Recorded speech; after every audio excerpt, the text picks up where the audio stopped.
I got on the plane with a broken bag and a pissed off mentality and a hatred for the TSA that I have never had before. That's my fucking TSA story. I got home at midnight, still pissed, but it worked all out. That's fantastic. Well, after that fantastic story, I think we can all agree that whether you're being called gay online or hassle the TSA or crashing a ship, we all have our own boat bumps in life. Professional dog. That's how you do it. If you don't get a boat bump, that's how you do it. Sometimes you drive over a fucking 10-foot ladder going 60 miles an hour on the Tobin Bridge on the way to work, and that's also something that you can do. So hey, I just remembered a boat story. Because John said, because a boat episode, right? Yes. So, please, let's hear it. And it ties in with Saudi Arabia and Iraq. 1, 2, 3, 4. 1, 2, 3, 4. This is rock and roll. Let's play double time for the hi-hat. 1, 2, 3, 4. Play a little faster. Double bass. Yeah, so I was on Hulu, and I was on Hulu, and I was just looking through, like, you know, your saved stuff. You're like, I'm not going to watch that now, but I definitely will watch it later. Sure. And I didn't realize once things get removed from Hulu, they still stay on your list, which is ridiculous. So then they're there. It shows up. You're like, oh, I can't wait to watch this movie from my childhood that I haven't seen in so long. You go to click on it, and it's not available. And what movie is it? Clock Stoppers. Freddie Prinze Jr. I want to watch that movie so bad. Dude, I watched that movie one time. It stuck with me like Back to the Future. Like I remember every moment of it. I remember the liquid nitrogen. Remember, like it's just an amazing. Dude, the breakdance battle. Sure, dude. They spin him on his head. My kid brain was the going nose nuts ring with to the the bike chain. It's such a good movie. I hope. Oh my god! Every time I lucid dream, I just try to clock stop it. Like I just want everyone to stop, so I can just go nuts on the world. I mean, I feel like it's quite literally one of the most underrated movies of our generation. I'm sure it's a terrible film, but the premise is amazing. It is great. It is a great premise. You know what? They should remake it. It's one of the few movies they should remake. Yeah. Remake it with Timothée Chalamet and The Rock, and it'll be good. Oh, no. I think they should put Freddie Prinze III and Sarah Michelle Gellar II. And we'll see what we can do with that. Wait, sorry. I didn't really click in my head that it's Freddie Prinze Jr. until right now. It is. It's Fred. It's Fred from Scooby-Doo. It is. It is him. So whoever his son is, hopefully he has a son. Freddie Prinze III should be the new clock. And then, so Shaggy I never had to say his name. It's Matthew. Is it Lillard? Is that how you say his last name? It wasn't me, if that's what you're asking. It wasn't me. But the guy that plays Lillard. So him and Freddie Prinze Jr. are in a baseball movie together before they're in Scooby-Doo together. Really? Yeah. Well, I would say that out of everyone in Scooby-Doo, it's hard to argue that Matthew Lillard is easily the best actor of all of them. Well, no, because Rowan Atkinson's in it. I knew you were going to say that, but I don't count voices in the life. No. He's as a person. He's not the voice of Scrappy. He's the machine that Scrappy controls. Well, then I rescind my comment. That being said, Matthew Lillard is definitely the second. He's really good, though. Actor. Yeah, and I love great. Dude, the girl that plays Velma is so good. She's in Freaks and Geeks. She's great, but like Matthew Lillard, Linda Cardinelli. Awesome. Yes, she's fantastic. But Matthew Lillard and that and 13 Ghosts and 13 Without Ghosts a Paddle, is so good. I haven't seen Without a Paddle. I want to watch it so bad though. That seems like the most dumb movie I've ever heard. Yeah, of. because it's him and Seth Green, right? Yeah, it's Seth Green and Dak Shepard. Those are the three guys without a paddle. Alec my balls. I gotta watch that movie so bad. Mm-hmm. But also, he's in Scream, right? That's what I'm talking about. Yeah, Scream, 13 Ghosts, and then well, let's just say the Scooby-Doo movie. But he's a ball buster. He's great in the Scooby-Doo movie. He's great. So we're not here to talk to you today about the many life accomplishments of Matthew Lillard. Wait, we aren't? I'm gonna have to change my whole fucking list. Those are my first three. Well, believe it or not, if you haven't noticed yet, Dylan's not here, which means we're doing another toilet wine. Do not flush that. Scoop it out. Slug it down. Let it ferment, baby. Let it ferment. And Joe, I know you don't know this yet because he's been texting me exclusively because he doesn't want to get the word out. But I'm not gonna lie and say I'm not jealous about that. You shouldn't tell Because me. I'm going to go back to the ministry and allow them to perceive me as I am, a fuck up. Steve Spear, everybody. As you were saying. So I have been given explicit, secret details on why Dylan cannot be here today. And I believe it's my job to make them not secret.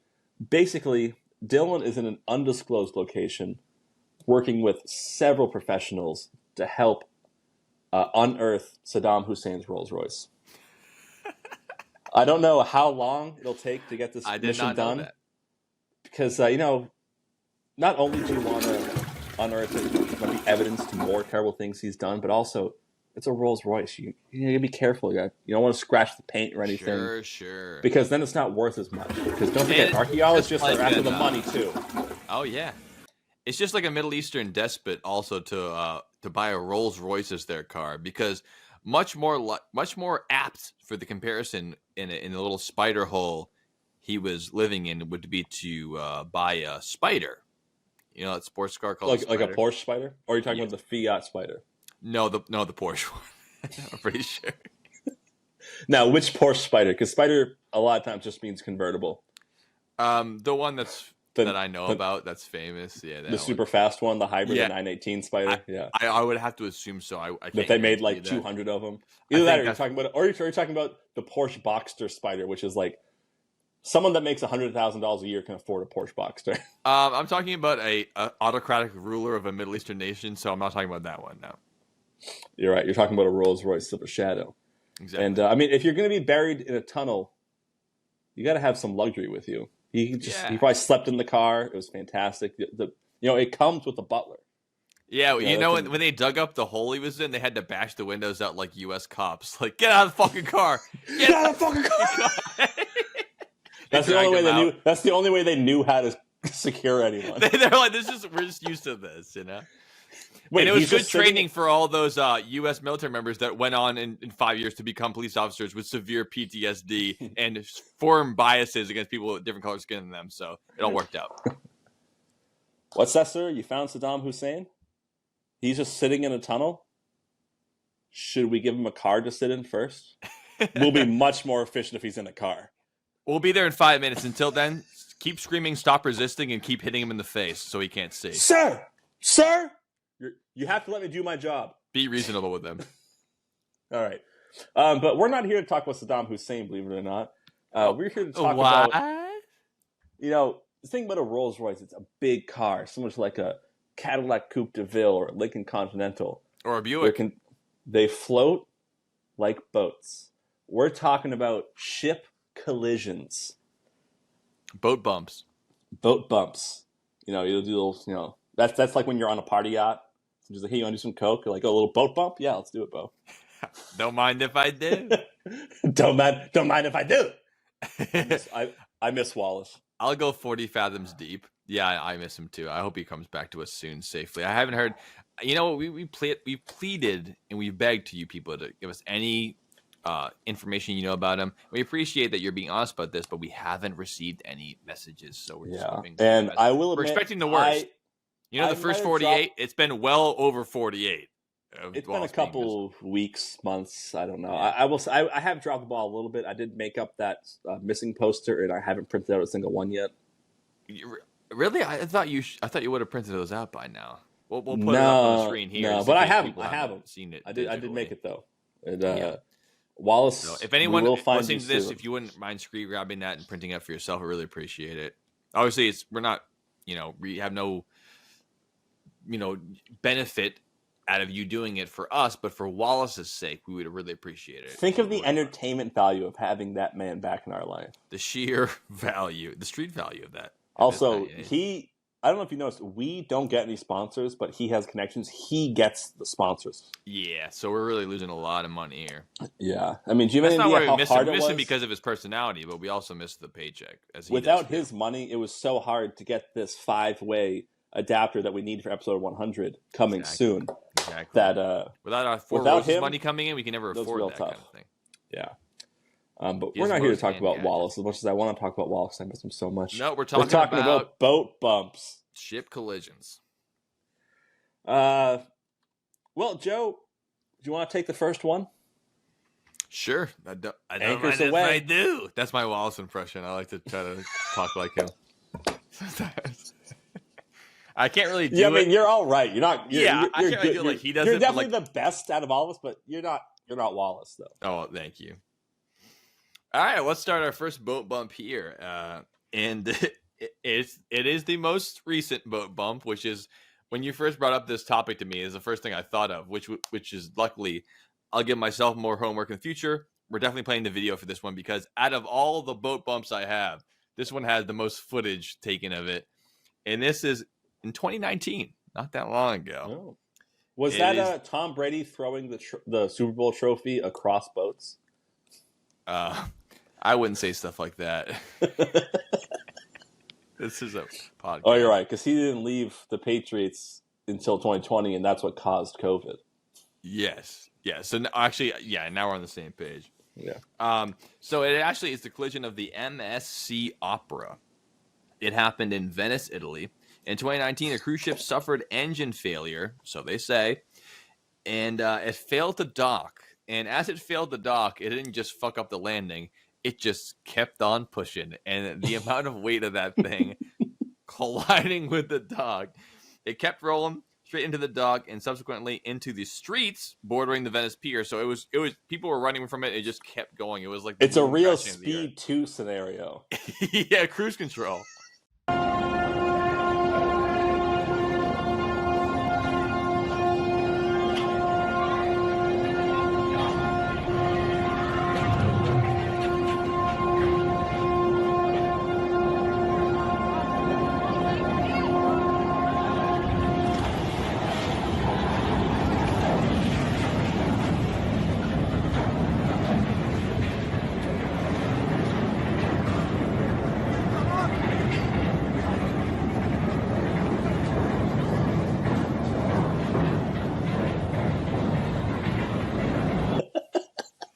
And that failed. So luckily, not all the cases I'm guessing we're saying are this lucky, but it obviously it caused, hundreds of thousands of dollars of property damage, but only 5 people were injured. Luckily, it was a controlled crash, much like these things go. Oh yeah. But it was actually Sully could have made it to an airport. Okay. Yeah. But we'll play the video. But it looks like a building crashing into the world. The cruise ships are so massive that you can't. It's like a small city. Yeah, it just it's crazy. City collides with the city. It's like fucking sci-fi shit. But I thought I'd at least mention after the video show you all you want, but I always mention this quote by Italian politician Nicola Frattioni with 2 N's. My mistake. He remarked, "It is truly curious that a country that tries to stop ships that have saved people at sea entering its ports allow giant steel monsters to risk carnage in its streets." And I have to agree with them in this particular instance. That's great. But I think we all know why they allow that ship in and not the ship to save people, because that ship brings in a lot of dollars. Yes, or euros or lira or whatever the fuck. Lira, yeah. Yeah, So, it's I mean, have you seen the videos of even cruise ships, the water displacement they produce?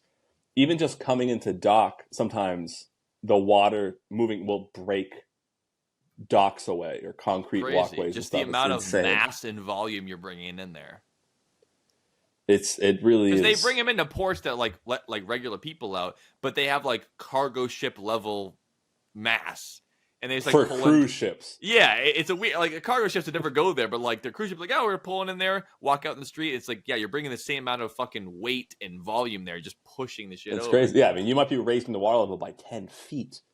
And we're talking about a bay in the fucking ocean. Lot. Yes. And Venice is already underwater, so that can do a lot of damage. I don't blame Nicola for his comments, but I do blame him for his willful ignorance of why they might allow the cruise ship in and not. I think he knows why. He does. Most politicians do. I don't know Nikolai very well, but I think he's not an idiot. No, I don't think he is either. So that's my pick for the first the boat bump that I had there. It's pretty good. Well, my first boat bump is my most recent one on the list, because this is going to be fun. I think you had the idea of we should do modern ones and get videos of it. and all mine are old ones that you might have like sketches of what happened. Sure. Well, to be clear, that is my only modern one, so I thought I'd Okay. leave with it. All right. Well, this is my most modern one too. Then, the 2012 Llama Island ferry collision. Mm-hmm. Now, this happened in Hong Kong on October 1st, 2012, and there were two ferries: the Sea Smooth, and that's SEA, Mm-hmm. and the Llama 4. Great names, both of them. And this happened only 2 months before the end of the world, so they didn't know what was coming. Yes, and the Llama 4 is named such because it comes off of Llama Island. And I will say, disclaimer, it is LAMMA, not LLAMA. So I don't know how it's actually pronounced. It could be Llama or something. This happened in Hong Kong. I don't speak the language. Well, Holds no currency. I don't know much about llama. Different languages besides that. English, as we know, is one of the only languages that pronounces vowels differently according on what context. So I very much doubt that it's pronounced llama. It's probably llama. Yeah, I'm sticking with How llama. about that? There's one famous figure in history and modern times. It's called the Dalai Lama. I think it's pronounced llama. Hey, Lama, you're just going to play 18 holes and stiff me? No. On your deathbed, you will achieve total consciousness. Exactly. So I got that going for me. So there you go. So basically, the Sea Smooth and the Llama 4 collided off of Yung Shui Wan, which is part of the Llama Islands. Mm-hmm. So my favorite part about this is not the collision itself, is that it's Hong Kong, and it happened on National Day of the People's Republic of China, which I think we all know what China likes to do with Hong Kong, and claim it as its own. You mean that British territory that expired like a fucking YouTube subscription 3 years ago? They let the fucking lease run out on that. Yeah.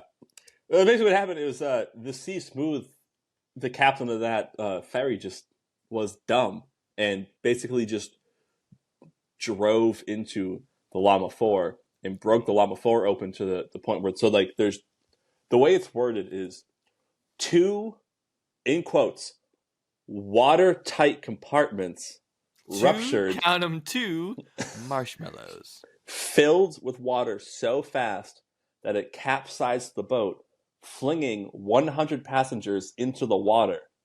Oh, like a catapult? Yeah. So there were Doink.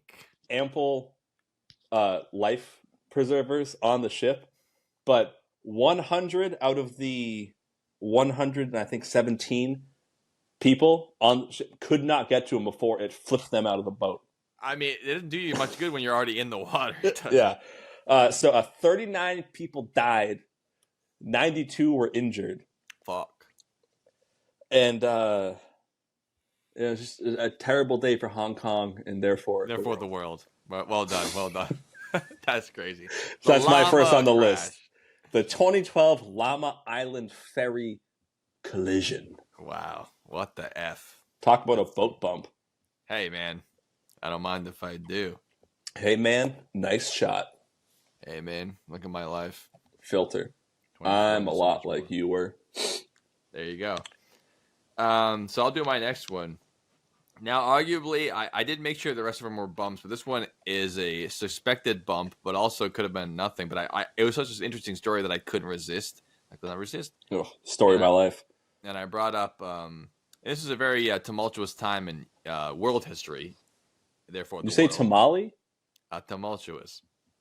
And this is the USS Thresher, which is a nuclear submarine, which was stationed in the Massachusetts Bay Colony at that time.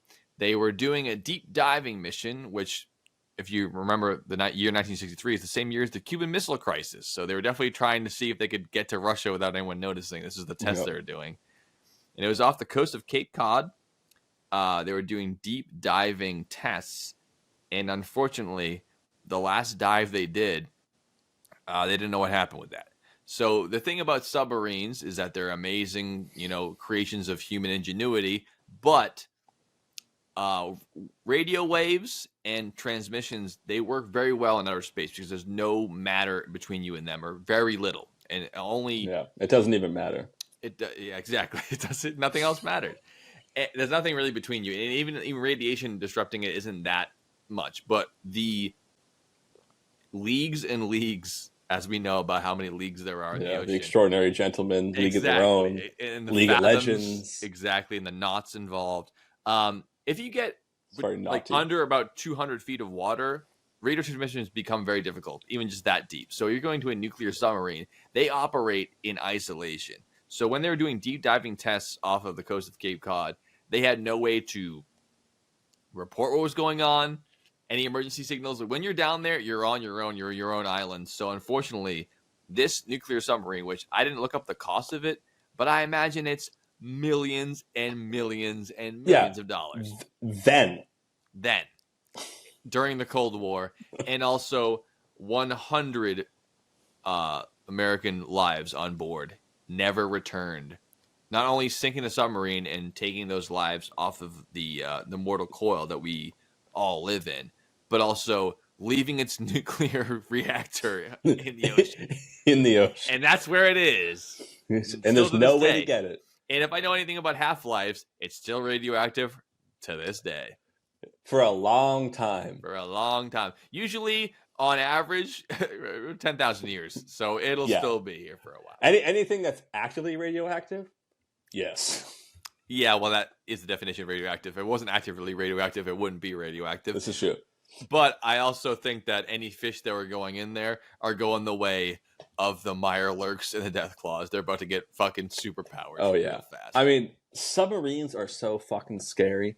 I would never go on one. I've gone on one that's docked, and I still didn't like it. I talked to one guy before that was in the Navy and was stationed on a submarine, and he was like, I can't tell you too much. All I can say, he's like, I can't tell you. He couldn't tell me where he was. Like, all I can tell you is we were in some really shallow waters, and it was the scariest thing I've ever gone through. Because you can't see. You're going all off ping, ping, ping, and trying. Hoping you don't beat yourself in the depths. Kind of just such subtle move and try to get through it. And definitely the deeps. What they were trying to do with your boat bump there is definitely some reconnaissance stuff where he's like, we can't be found. Yeah. I've been out of the military for 6 years. I still can't tell people where I was. Yeah, because you know what it is? It's dicey political shit. Where it's it's all aimed. I mean, the whole thing about submarines are the spies of naval warfare, where it's like, I can't tell you what we were, but we were where we weren't supposed to be. And no one's supposed to know about it, So I mean, there's this entire movie's based off of just World War II being like, we just saw a submarine breach. Something's going to happen. That's all it is. Did you see the boop? Yeah, there was 1941. Steven Spielberg. I'll look it up for the pod, but there was the they did one submarine. They tried to circumnavigate the globe while not being noticed, and they succeeded going around the whole globe when no one noticed them except for one kayaker from the Philippines. He saw the periscope go up, but he was like, "What's that?" So that's pretty good. Wow, he made it around the whole world, and only one guy noticed. Which means he was on a now canoe. They can probably do it. Oh, they can definitely do it now. That was years ago. Yeah, when they did that. Yeah, they can, no periscopes needed. You don't need a periscope anymore. You're like, I got all the fucking technology and shit. With modern nuke subs, they could probably circle the Earth like 4 or 5 times without surfacing. It's crazy. Oh yeah. And plus, they're so big now too. They're massive. Crazy. Yeah. Way different than those. It's going to be on the screen. The U-boats where it's like you and 5 buddies. Oh no, not the U-boat. That one that the Confederates made during the Civil War. Oh, the turtle. What was that called? It fit like 15 Confederates in it, and it sank its first mission. So it's like the most deadly Confederate loss of all time. 100% casualty rate. Mortality. Mortality rate. Great band. Nice. All right, so is that everything you have on your submarine there? Yes, it is, yes. All right, what was the name of it again? Because I don't know if you know. The USS Thresher. I don't know if you noticed. I didn't say the name of it the entire time because I couldn't remember what you said. So I'm not sure why I called that, but I would guess it would be called because of the Thresher shark, which is a shark of strong possibility. Yeah. So my next one is the HMS Decoy. Ooh, which great name for a ship. Don't pay attention to it. Yeah, I mean it's a decoy. Your occupation here has ended. After her! This one's a decoy. Joe, drop that. I know it's going to take 10 minutes, but just drop that in. A decoy. Get it done. So this was Phantom Menace is not a bad movie, and I'll stand by it. It's not a bad movie. Sorry, belched a little decoy. there. So this ship was launched in 1894 in a United Kingdom battleship. That is their call sign, right? HMS, Her Majesty's Royal Service, ship, or His Majesty's. Yeah, whoever's in power at the time. Luckily, the pronouns work out H both ways. So this was 1894. We're still in the days of steamships. Sure. Steamship round, good meal. Willie is getting on the scene. It's big. They're definitely getting better. It's not like the late 1700s. Like they're doing steamships like the 1790s. But these are like the 100 years later, different scale. This is actually a warship. These ones are bigger, longer, and uncut. Yeah, I mean, actually, if you want to know the whole thing, it's 185 feet long, and it displaces 260 tons of water. That's a lot of water. That's a lot of water. So this was a pretty short lifespan for a ship. It was launched in 1894, and it sank in 1904. Okay. I don't think you get your money's worth out of that, but that is a quick turnaround. Because you know how long it took to build it and pay for it and everything. It took 3 years to build, and it lasted 10. So imagine if it took 3 years for a baby to grow in your stomach, and then it lived for 10 years. Luckily, that never has happened in human history, so that's not a problem.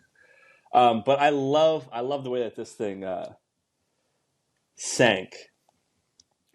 Basically, this ship was a failure. The fact that it lasted 10 years is surprising because it was fitted with multiple torpedo tubes in the bow. Okay. The only problem is when they would launch the torpedoes, they found that the ship often outran its own torpedoes. That is fucking stupid. That is so. Imagine shooting somebody and you run towards them and you get hit by your own bullet. Like, you should probably know that before you shoot. Eventually. How slow are those torpedoes? This is a 183-foot ship? Those things are fucking trucking along like a tortoise. So it was very prone to flooding in general. And is that so? One day, they just happened I'm sorry, Don, I think you meant to say inadmirable. This is what you're here for. Thanks, buddy. They just happened to, they lasted 10 years dealing with flooding. Just in the building of the ship, not just because it could outrun its own torpedoes. Dude, salute to those sailors. One day, it didn't outrun its own torpedo. Whoopsie. And that was a boat bump if I ever did hear one. I don't know what else to say other than... it sunk itself? It sunk itself, yeah. We're going to be on YouTube, so it unalived itself. It unalived the crew. It unalived hundreds of souls. No, it only held 46 crew members. Did they? How many of them went to Davy Jones' locker, God forbid? I don't know. This is 1894. The records end there. Okay. The records went down with the ship. Part of the crew, part of the ship. Like any good record or captain, you go down with the ship.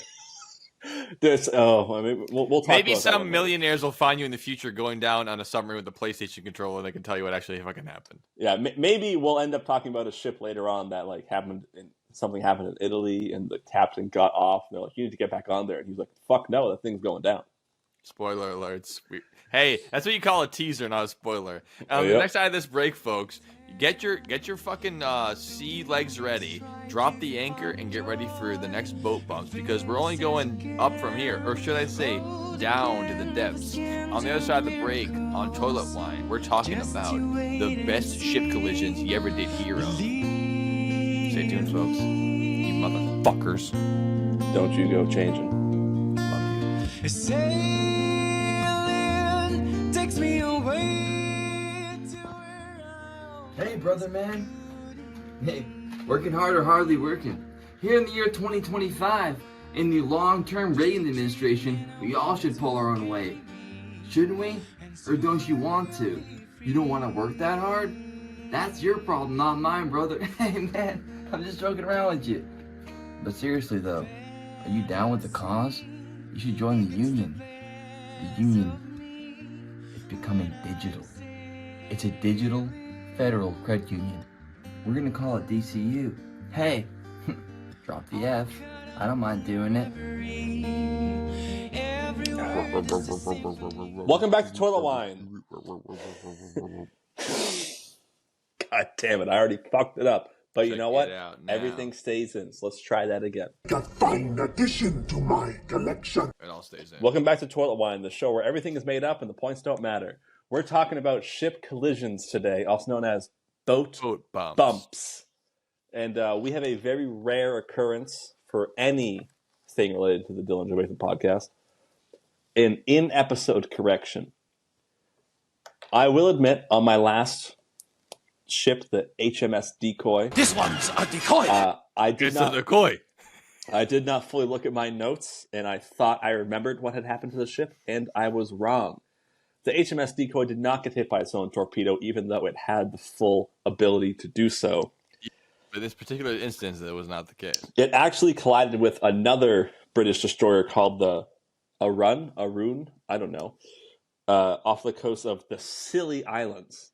Not Sicily, the Scilly Islands. Oh boy, this could have been a hard article to write in the paper. On August 13th, 1904. Two major destroyers crash on the Scilly Islands. During night maneuvers. Oh, I've been a part of those. The They're decoy very dangerous. crashed into the Arun, or it ran aground at the Arun, and both ships sank. Now, my favorite part about this is the captain of the Decoy was court-martialed because of the action. He appealed it, and at the second court case, they dropped the neglect charge, but still charged him with hazarding both vessels. I think it's hard to avoid that charge at that point. I mean, hey, at least it wasn't a depth charge, am I right? Oh, boy. This is a podcast for intelligent people. That's a good fucking shit right there. And speaking of boat bumps, I'm pissed because he won't repound. The next thing. Go for it. It's all urine, brother. It's all, you better know it, buddy. So my next boat bump has to do with, we've been going to, British ships, American ships, this kind of stuff. But now we're going to get into a Chinese vessel, also known as the SS Qianjia. This happened in late 1948. And if you've history buffs out there might know that's at the tail end of the major conflict known as the Second World War. And China was in quite a state. Yeah. Japan was... Some could say they couldn't be what they are today without World War II. I would say so. Correct result, which is true for most nations, including every nation you can mention. Yeah, name a country, World War II is why it's what it is now. Imagine telling someone in 1915 that the USA was going to be a powerhouse country. The without number World one. War II, it wouldn't happen. Number one. We own we own the world. Girls. Who runs the world? USA. This is also a direct result of that. This is during the Chinese Civil War, where they became a communist nation, which is what they are right now. But they're not in the communist in the way where it's like they share the wealth with the workers. More in the communist way of like the person who gained power gained it by making the people think they were doing that. Like Russia. So or communism. Yes, exactly. Everyone thinks communism is great. No, socialism is great. Yeah, communism never works. It's not possible because of how no one's ever tried it. No one's ever tried it because having 10 guys with a bunch of money and power doing shit is not communism in all likelihood. I still don't think communism. Sorry, go. Everyone's going to be equal except for me because I'm making the rules. It's like the fucking classic thing. Everyone's equal, but some people are more equal than others. It's like, what? Dude, no. It's like those prison experiments where it's like, all right, your guards, your prisoners, and the guards immediately the Stanford turn prison to assholes. Yeah, immediately. Power corrupts. Absolute power corrupts. Absolutely. And this is the start of the biggest massacre of humanity by a state in world history. Worse than the Alice's Restaurant Massacre. It wasn't done with bullets. It was done with starvation, called the Great Leap Forward. Like any good propaganda, you got to call it something cute. But this was China saw what Russia did, and they were like, hold my, what's the name of that Chinese beer? Hold that, bro. Hold that Buddha beer. Yeah, so there was it was a Chinese Civil War, and the communist forces had the nationalist forces up against between a rock and a hard place and a Mao Zedong place. And wait, Iraq was part of this? Oh no, I'm sorry. I should say a stone, right. Not Estonia. All right, fuck, I can't get this right. They were in a difficult position, and they were fleeing. They jumped aboard a cargo ship that was built to hold a maximum of 1,000 people, but of course, it carried 2,150 people on that very day because they were being refugees from the Chinese Civil War, and they set off to the Huangpu River, which is a funny name for a river. We can at least admit that. Huangpu is pretty funny. Huangpu. And it gets less funny at this point because while they're fleeing the communist forces, which went on to take over the entire nation and declare the People's Republic of China, which is, again, I love names like that. There's also, North Korea is called the Democratic Republic of North Korea, which is hilarious. The least democratic nation in the world. No countries want to declare their political stance more than countries that don't do that. Yeah, or much like the National Socialist Party of Germany under Hitler. Yes, you're very socialist with your autocratic rule. Yeah. I mean, at least Argentina has the balls to not mention the dictatorship or any religion thing at all.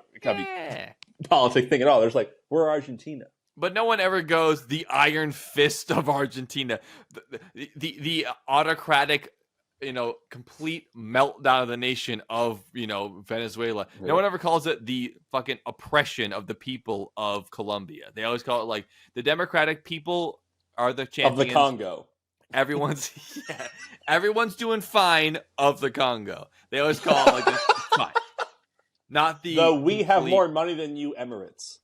Yeah, they don't call it the chokehold of the people of New Guinea.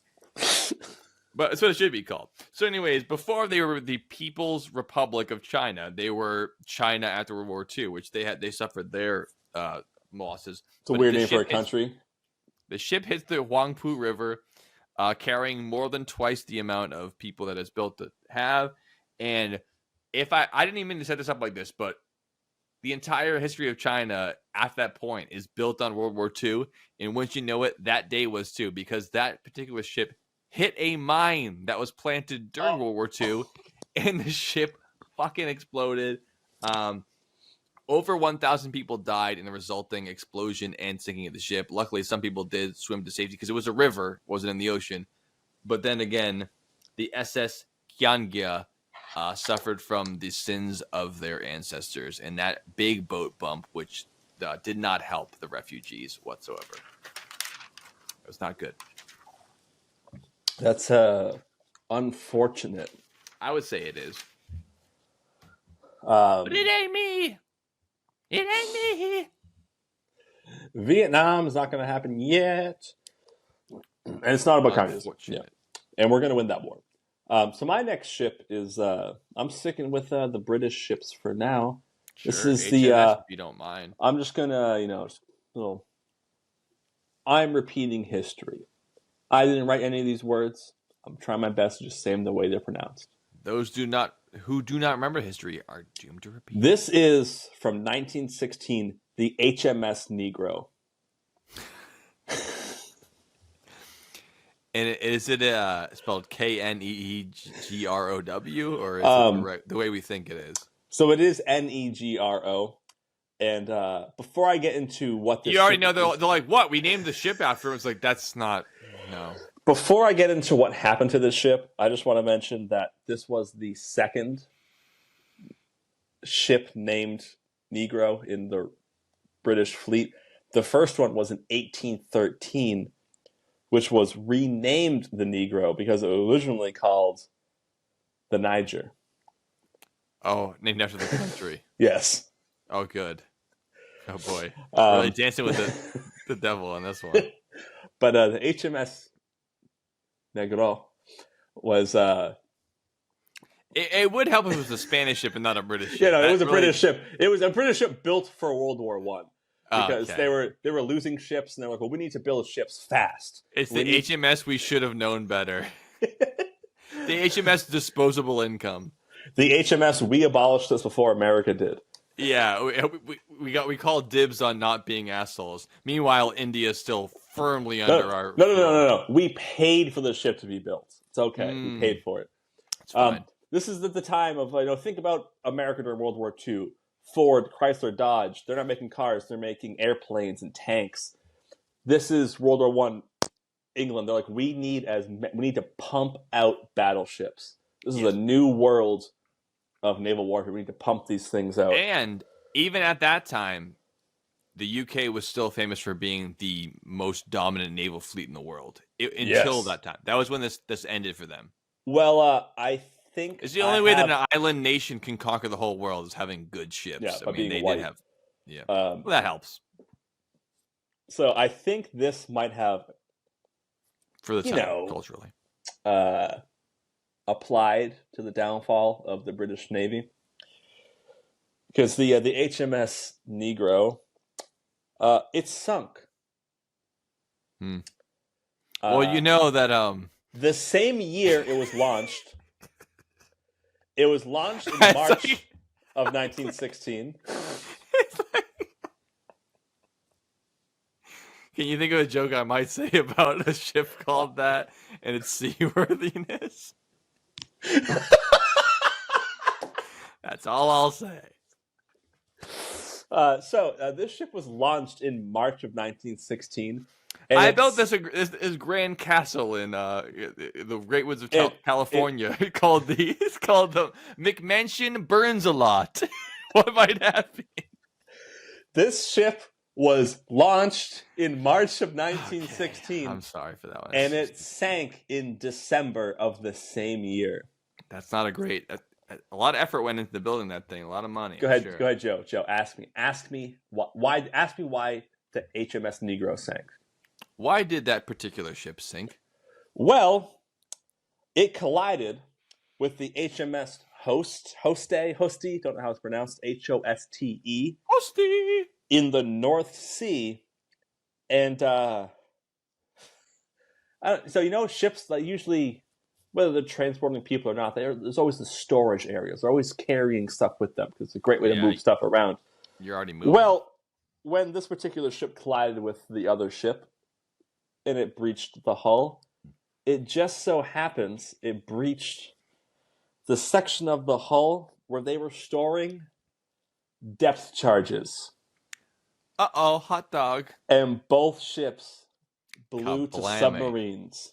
Smithereens. God. That was good. That was a good one. Fuck, that's not good. I mean, that's the thing. Every time you're carrying, even like a car crashing, it's like, yeah, you have human cargo, but you also have a bunch of combustible material always around with you all the time. That's tough. It's just like the Ghost Ship episode we did for the whatever that one was called, where they were carrying It was called the Ghost Ship. They were carrying the sulfur something, and they all got killed and asphyxiated by it. Yeah, there's always dangerous cargo risks. Escargot. There's always a bigger fish. All right, so what do you have for our next boat that got bumped? So I only have two more, so I think we should take a break after this one. But this one is certainly one that we've all heard of because it's one of the most famous boat bumps of all time. This one happened in March 24th of the year 1989, 3 years before I was born, but modern enough that there is, very much documentation. And luckily, after this, corporations were held accountable for their actions. Just kidding. This one is called the boat bump of the ship called the Exxon Valdez. This oil tanker, can you guess what company it worked for? The Exxon Valdez. It worked for Red Sox second baseman Manuel Valdez, right? Exactly right. And I don't know why he lost all that money and had to become a baseball player because he could have been an oil magnate fast. No, it worked for the company Exxon before their merger with one of the other largest companies in the world, Mobil. Yes. Now called. And I wonder what led them to have to merge with another company. I don't know, but this couldn't have helped their case. So this happened on a reef west of Alaska, and let's not forget, tropical reefs are the most famous kind of reef, but reefs exist all over the world. There's a lot of cold water creatures that exist all over the world. They bumped the reef pretty hard to the cost of spilling approximately 10.8 million gallons of crude oil into the Pacific Ocean. Not great. And carried by its momentum, the ship ended up on a pinnacle of a rock, puncturing 8 of 10 of the cargo holds. So they almost got all. They almost crashed it perfectly. So close. Hey, the famous Meatloaf song, 8 out of 10 ain't bad. It ain't bad for spilling all the fucking oil. But I thought it was impressive that they spilled 5.8 million, which is more than half of it, in 3 hours. So most of the spilling was done pretty fast. Do you know what song played during the BP Deep Horizon disaster? I was just about to mention that. I did it again. BP is like, we're not Exxon, we're better. So yeah, as Dom just brought up, that particular spill, which was a cargo ship, an oil tanker, was the largest oil spill in history up until the Deepwater Horizon oil spill, which was an oil derrick, which was drilling for oil. And so let's say, the Exxon Valdez spilled a total, we think, of 10.8 million gallons. The Deepwater Horizon oil spill, which isn't really a spill, it's an oil like pipe burst. Basically, instead of you dumping water on it's pumping right out of the earth. Straight out of the earth. That ended up spilling 210 billion gallons of oil into the Gulf of Mexico. So what you're saying is the Exxon Valdez was not bad. That was not. I mean, 8 out of 10 ain't bad. This just reminds me of, I don't know That's how your high school worked, but at our high school, you had the big senior research project where you had basically being like, all right, you've been spending 12 years of your life learning how to write things. Learning how old people live. Time to write the biggest essay of your life. But they warm you up with your junior research project, where the topic I chose for junior year was learning how children live. Has something to do with oil spills. Mm-hmm. And turns out there's only a few oil derrick spills, but there's more ship spills. Yeah. But because of the way I worded my title, I was talking about oil, not refineries. There's another word from derrick either. There's something else that calls it also, but platforms. Well, refineries is when they bring it in and they change. But other oil derrick spills. So I talked about BP, drilling sites, platforms. I don't know. And I talked about other ones. Then I talked about Exxon Valdez, and I lost points because he was like, "Your topic says it's about this. You shouldn't be talking about ships." In my head, I was like, "Fuck you! It's all about oil spills. It's not about what platform it was on." Yeah, no, I fucking lost points for that. Yeah, cool dude though. Used to be in the bomb squad in the army, disarm bombs in Afghanistan. Pretty cool guy. Is that why he was called the Hurt Locker? Or wasn't because he used to push kids? He was too accurate. Anyways, my high school teacher was Jeremy Renner before he was in the Marvel Universe. Before he got run over by a snowcat. Dude, that's not funny, dude. I didn't laugh. He almost got hurt.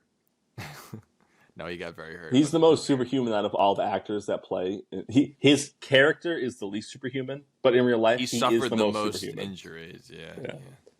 Unless you count Robert Downey Jr.'s drug problem, which in case he might have done more damage to his body than Renner. I don't know about that. Getting run over by a 10-ton machine. I would think that would be worse, but he bounced back way faster. Took Downey Jr. 10 fucking years. I think I know why. I think Jeremy Renner might be a Super Saiyan, and they get stronger with every near-death experience. Everybody liked that. I feel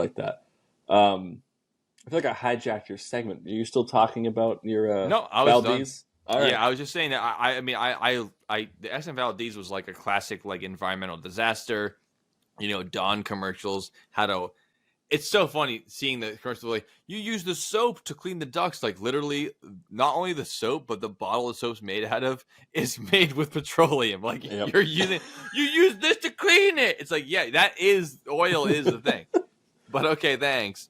But yeah, no, the amount of the scale of the BP oil disaster being that much larger was like, I heard so much more about the Exxon Valdez from people older than us than the BP oil spill, because it was kind of just brushing under the rug. I remember 2 quick tales about the BP oil spill. Number one, I got in an argument with the gas station worker that year, completely unfounded.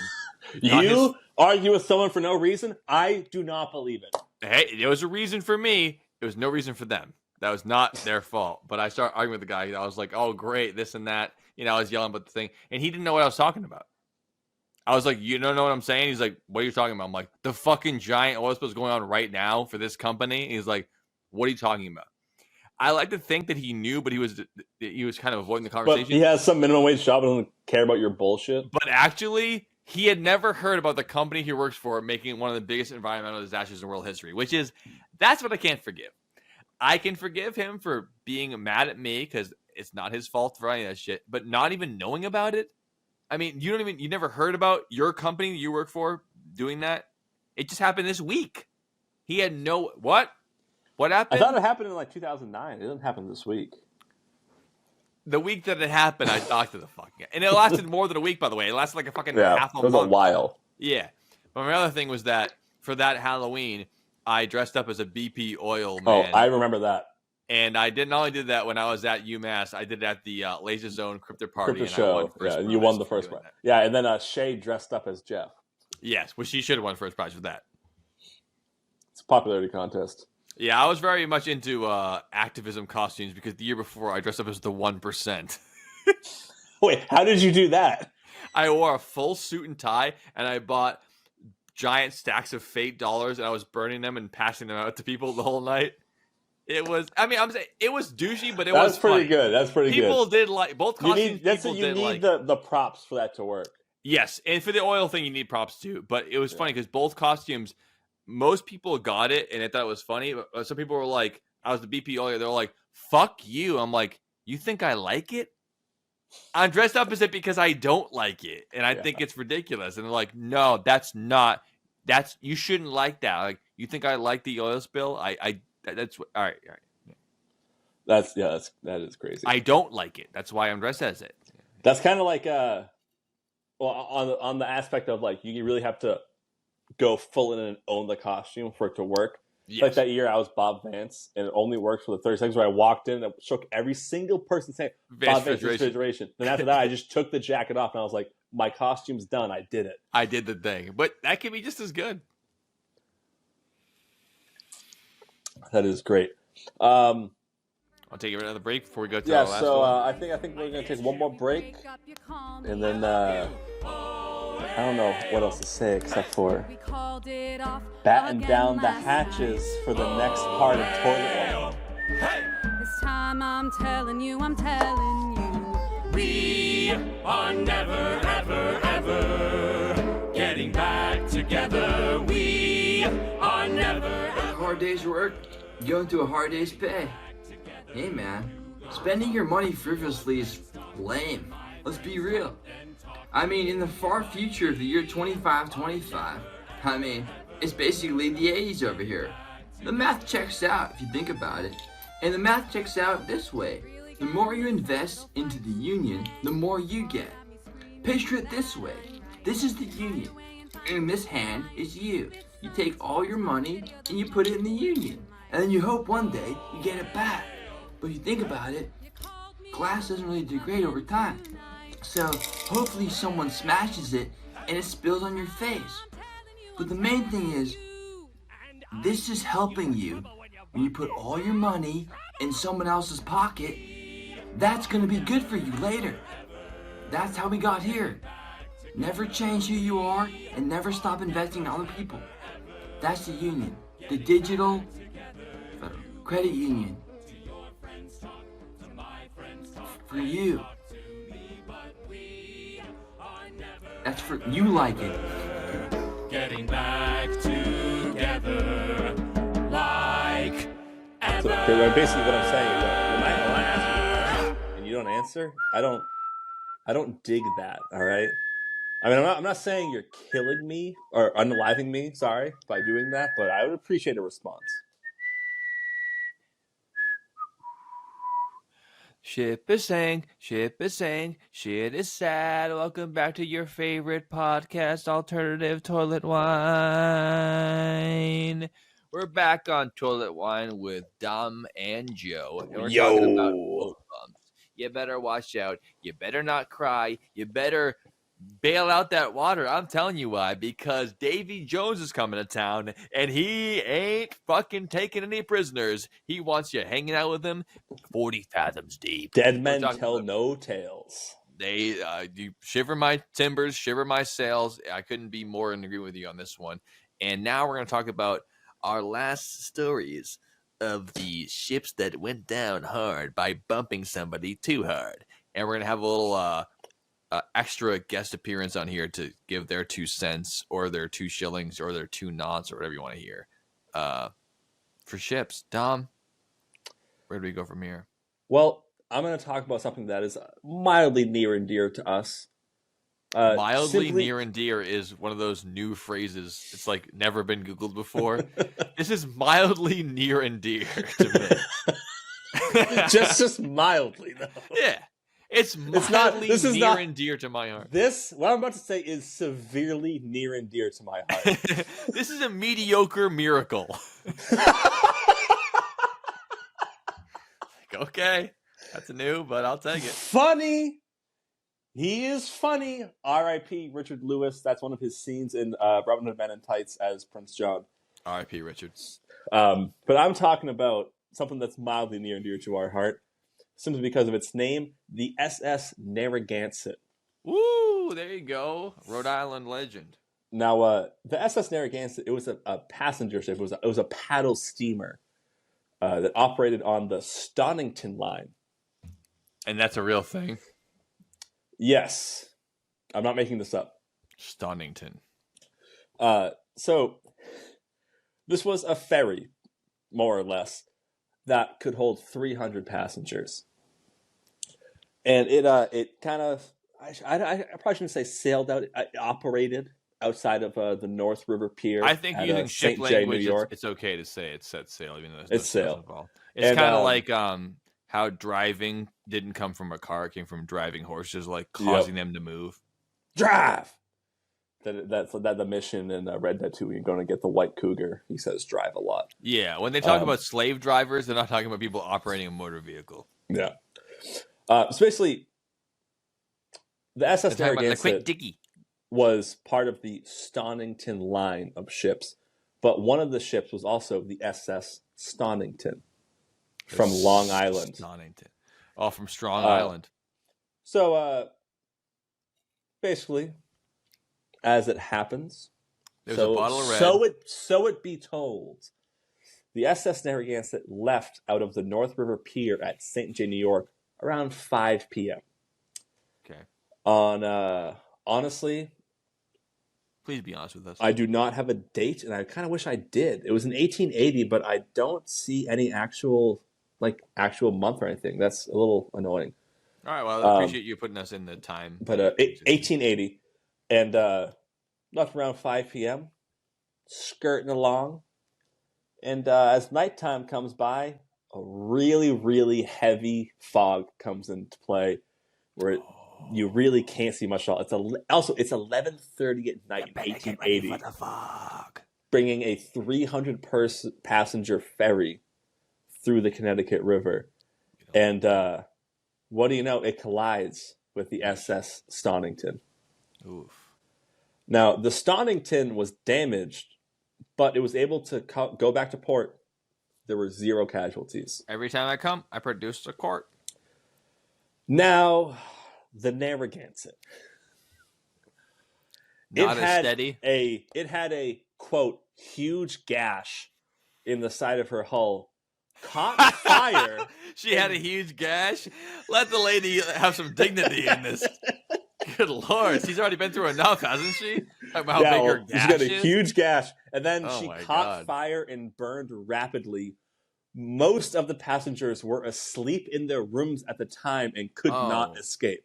Oh, no. That is a fire hazard if I ever did hear one. But there is also a negative side to the SS Stonington, even though it survived with no casualties. Yeah. One passenger... The paint got scraped? Oh, no. That's nothing compared to...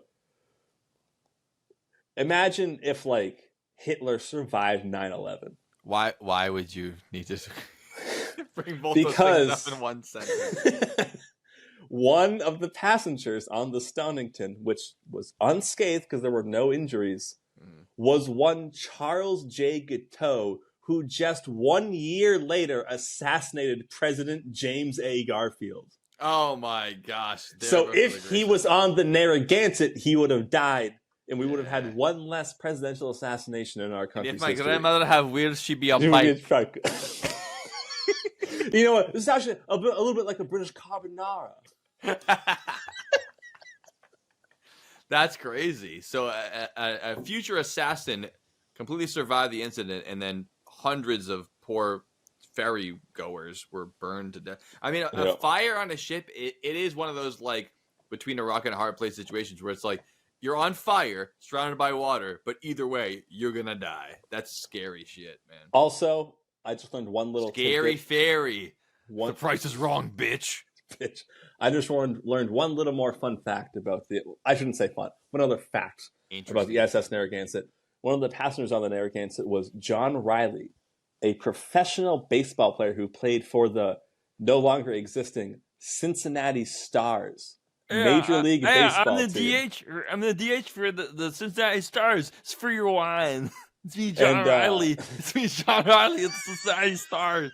I play in designated hitter. Jenny, I'm on deck, Jenny. Jenny, baby, Jenny. Why do people ever listen to this shit? Even I don't want to hear it. All right. On that note, Joe, what do you have for your last bumped boat? My final boat bump. It goes a little something like this. It is a ship that went by the name of the Empress of Ireland. Oh, a regal name. The Empress of Ireland. Its boat bump happened on May 29th, the year 1914. I see a lot of similarities here. That the technology is getting, more grandiose. The ships are getting bigger, stronger, faster, harder, and a lot of people are getting bumped more than ever. Hour after, ever over. It's a British-built ocean liner, and it collided with the Norwegian cargo ship called the Storsted. It was in a thick fog, a similarity to the last story. You can't see shit. So fucking thick. And it was in the mouth of the Lawrence River in Canada. And so I'm thinking about, major ocean disasters happen in the ocean. This one was an ocean liner because the rivers are so big and thick and wide. It went into the Lawrence River in a thick fog, and it bumped the Norwegian cargo liner pretty hard to the tune of 1,012 deaths when that thing went down on a river. Casualty of the night. This is the most deadly ship mentioned in this episode. There was only 1,477 people on the ship, which means that a large percentage of everyone on board died. Like a little more than a quarter of the people died? Oh, a little more than a quarter survived. Oh! I thought you were saying 1,400 roughly died. They're those that survived? That was the total, and then 1,012 died. So very few people actually survived at the mouth of the Lawrence River in Canada, making it the largest maritime disaster in Canadian history, barring warfare, because of a thick fog. That's not great. And it was named the Empress of Ireland.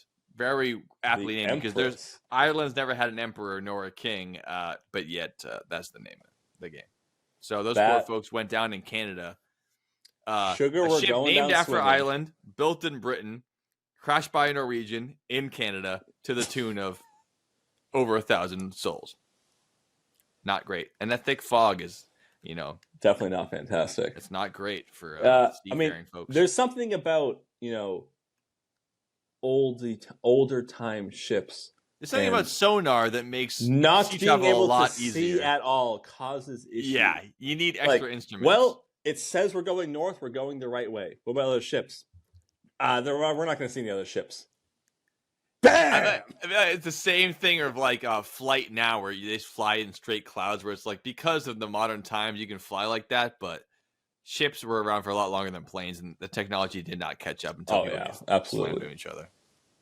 And like you said, the size of these things it's like watching two fucking, Mack trucks bump into each other at 10 miles an hour. They have no idea. Bumping nasties. Head-on collision. Bumping uglies. Bashing nasties. So yeah, that's my my last one there. Really, I think the thing that's so overlooked. I mean, we always think about. I think that's why people are so scared of being on like cruise ships and stuff. It's like, well, there's so many more possibilities. But these ships that are breaking, it's not a canoe. Like if it's not going that you can sink a canoe, a rowboat, even like a bass boat. I'm gonna say peacefully. Anything this big. As soon as water starts coming in, it's a catastrophe. You're either dying or you're jumping in the water with a life jacket on. It's not going to go well for anybody involved. It's going to be bad. And because of these style disasters, they have to build contingency plans for ships. It's like every time something fucks up, they have to do more and more safe standards, but yet the risk is never zero. Yeah, it'll always be there. I mean, that's like, have you seen the videos for like, I'm sure it got popularized because of Captain Phillips. But have you seen what cargo ships are now doing to ward off piracy? They built scarecrows on the poop deck. They do have scarecrows of people wearing like boiler suits. Then they barbed wire though, right? Or they razor have wire. Circles of razor wire that slide down the stairs but are hooked to the railing. Yeah. No, I talked about this. Yeah. And then they have the entire outside of the ship is lined with like 3-foot long spikes. It's like, don't come up here, man. And once they put the scarecrows up and you go inside and you go, all right, for the next 30 nautical miles, no one's going on deck. Just sit tight. Sit tight, folks. It's wild shit. But on the open ocean, there are no laws. And there ain't no law when you're drinking White Claw. You better believe it there, boss man. Do you have one more, or should I give our guest a buzz here? Why don't you give him a buzz? And I do have one more thing to say while he joins in. Sure thing. Well, why don't you vamp for us while we're going? I am absolutely amazed. I really thought it was going to come up. I'm happy it didn't because it didn't deserve to be on this list. It deserves to be higher. And I'm really happy that none of us mentioned... There's one I left out here that was quite mentionable for shit bumps. I have listed here for the number. But go ahead. I'm glad that neither of us talked about the Titanic. The HMS Titanic that sunk in the year 19 whatever.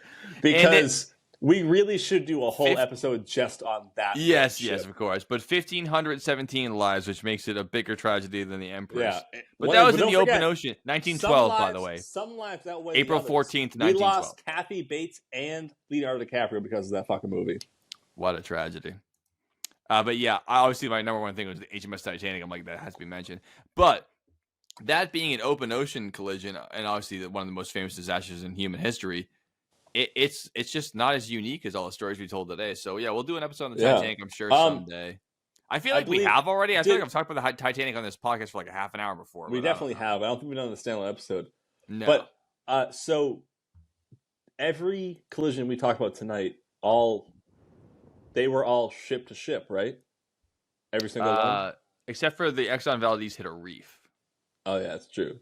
But other than that, it wasn't... So we'll say 90% of what we talked about were all ship to ship, not ship hitting nature. Mm-hmm. So it kind of made sense to not talk about the Titanic tonight. True.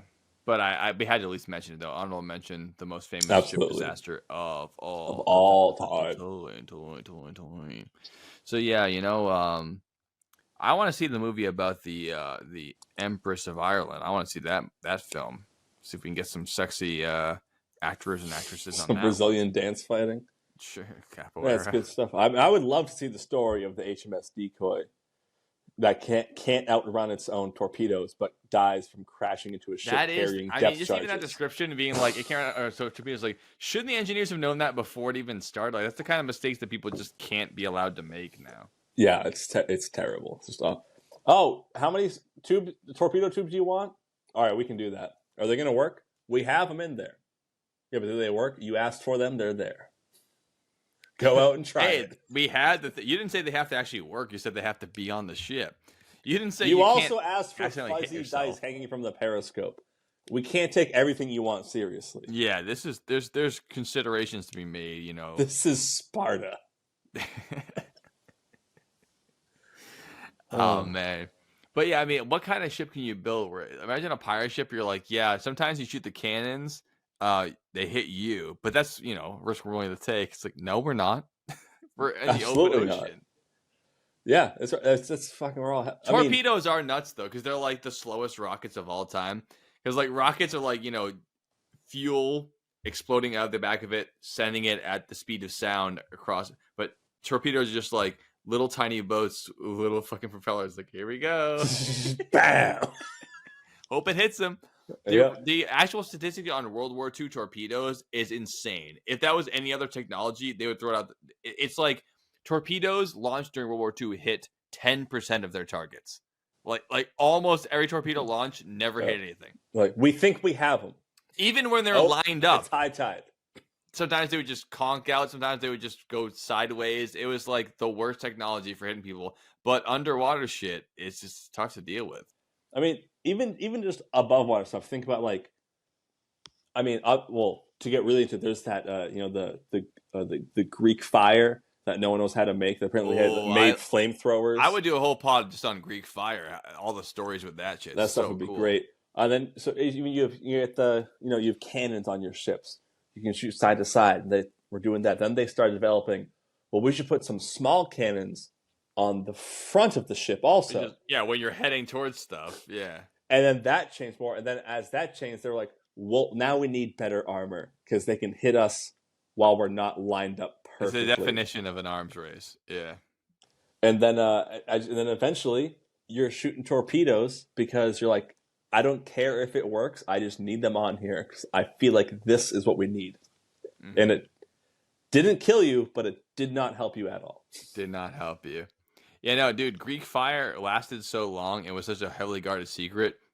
They used to only tell like a handful of people. So there was the reason why we lost the ability to make it is because the people who know it, they all died and they never told anybody, and that was that. Yeah. So we can figure it out kind of, but like all people who knew it died. They weren't allowed to like write it down or anything like that because they knew it was like having nuclear weapons, but no one else could develop them at the time. They're like, we should be the only ones to have this. Yeah, and that's that. And much like nuclear weapons, the only people ever to use Greek fire were Greeks or the ancestors of the Greeks, which is like, the Roman Empire that took over them. Yeah. Well, if I'm remembering this correctly, I believe they used it on the Vikings. It was like a 600-year swing of them still using Greek fire, but they still don't know how to make it. That's kind of like how no one made better concrete than Rome. Until, modern day. But yeah. No. There is like some like the Colosseum didn't fall apart. They took pieces off it to build other stuff. The Roman concrete is stronger than what we can make today, and it's because. Well, they think at least, because there's no actual evidence of it, but from examining the concrete that still exists, they're like, they were mixing a plant into it to make it more that added more strength to it, and they did it so much that the plant went extinct. I do know that they made another plant go extinct. The one that the drug plant that they used so much they forgot to keep making it, and then it went extinct. Yep. Like, I want to know what all those plants, dude. I mean, I love me some extinct animals, but like I want to see those plants that we'll never get a chance to utilize for concrete or smoking or whatever. I love when you hear these stories of these like, wait, they did all that with like plants and all. Do you think they did all that technology? It's like they were catching lions. They figured the shit out, yeah, and bringing them in, and people were fighting them, and the people weren't always dying. Yeah, people weren't.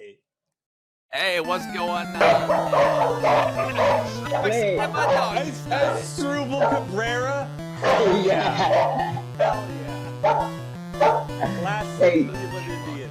Struble Cabrera played like 13 years in the MLB. Should have figured Dom would get that immediately. I have my earbuds. I have my earbuds and they can't even hear you. I don't know how they're going fucking nuts. They're going off of your energy code. It's fine. The important part is that I can't hear myself when I talk to you, which is you're brutal. doing good. Hell yeah, man. So we were just in the middle of talking about what was it? Greek fire. We're getting over that. Yeah, we're talking about Greek fire. There's a Greek fire? No, it's an ancient weapon like napalm, kind of like back from they never released a secret. like wildfire. Yeah, it's like from Game of Thrones, but like they never told anyone how to make it, so now we don't know how to because all the people they told died without knowing the secret. I bet it was in the library at Alexandria. That recipe. I don't think it was, but that is a good point. That's probably the closest possibility, though. Yeah, but because it was such a heavily guarded secret, I doubt that it was. I said it's akin to like nuclear weapons now, except that no one else developed them besides the Greeks at the time. Yeah, and it lasted hundreds of years. They used them against Greek invaders, and then the Romans used against the Vikings during the Viking Age in the year 900. So that's like almost 1,000 years of using a super weapon that no one else knew how to use. Pretty great. Not for them. Napalm. They burned quite fiercely. Yep. I'm sure it's a horrible sight to see someone burn like that too. So it has that nice shock. It's like, oh shit, we gotta fight these guys. Value, and then what do? You escape into the water, then you drown while you're burning. It's never a good thing. Yeah, it's rough. And then if you do survive, like it's horrible. At what cost? So, yeah, you don't really want to survive. Yeah, you want the Greek doctors to take care of you. You're half melted. Even nowadays, we have a hard time dealing with people who have burns like that. So I don't know what they did then. Doctor, I'm burned. You don't have to put your wing wang there. The wing wang there. Don't mind if I do. Oh, so did you have a boat bump story that you want to tell us? I stopped you early because I wanted to hear the story. Yeah, like up in Laconia, we used to go there for vacation. Aunt Eileen had the cottage in Laconia, and they had a little rowboat. Come on, Eileen. Oh, and real quick, obviously this is Sarge, many episodes of DJBP podcast. Obviously, famously the DMT episode. Here he is. There's the man in the flesh. He was also had a guest appearance on the Survival Team episode. Yes, he did. All right, so then here he goes. He's got a story right now. Give him a moment to compose himself. Wait, the Survival Team episode? Yeah, you walked in. You walked in with recording. Kira. With Kira, yeah. Oh, yeah. You walked in with Kira. Yeah. It was like... They heard about Kira. They were barking about Kira. Yeah, so you're up in Laconia at Aunt Come On Eileen's house. Yeah, come on, Eileen. And I don't know the whole word. Come on, Eileen. But so they had a rowboat. So Tim used to take us out because he was older and we were all little kids and stuff. And Joe, your mom, Maggie. Hi, Maggie. Hi, Maggie. Hi, Steve Spiro. Yeah, from Humberside. So and Pat was. He knows everything. Shut up, Gus. Cat was the youngest. He probably was maybe 6 years old. Damn, that's pretty But good. Tim used to be like, hey, so you gotta be careful. There's this big snapping turtle in here called Big Bertha, and she likes to tip over boats and eat people. And then he would bang on the boat. He'd make a boat bump. And everybody would get so freaking scared. Big Bertha. He's like, oh my God, Big Bertha. We'd be like, ah! Out in the middle of a freaking lake, it's like we're stuck in this tiny little rapids, and there's shush. But yeah, that's my boat bump story. Oh, thank God! That's you came fantastic. back to dry land still alive. That is a brutal method. Wait, speaking of that, I said that boat bump so much. What was that? What's that dude? He had that. Was it Bobap? No. The whistling exhaust. Oh, Bub Rub. Bub Rub, yeah. Right. Bub Rub. Heck yeah. Bob Rub, the whistle tips in Oakland. Yeah. That guy, hopefully he's still with us. I doubt he is, but I hope he's still with us. Those would be that's a city ordinance. Those are illegal now. The whistle tips. Oh. People drive by and your car just goes ooh, as loud as fuck. Rub. It has. I mean, I think it annoy the drivers, but I think they just tune it out after 5 minutes. They're just driving around going. Hey, you turn your radio up. You can't hear it. Can't hear shit. Everyone else can hear it. So what's the point anyway? Yeah. What's the whistle tip? Which reminds me of the time I was rolling around with whistle tips, which one of my uncles was so kind to me. He let me have his car, which was a Honda Civic and didn't have a muffler system in it. And I got pulled over.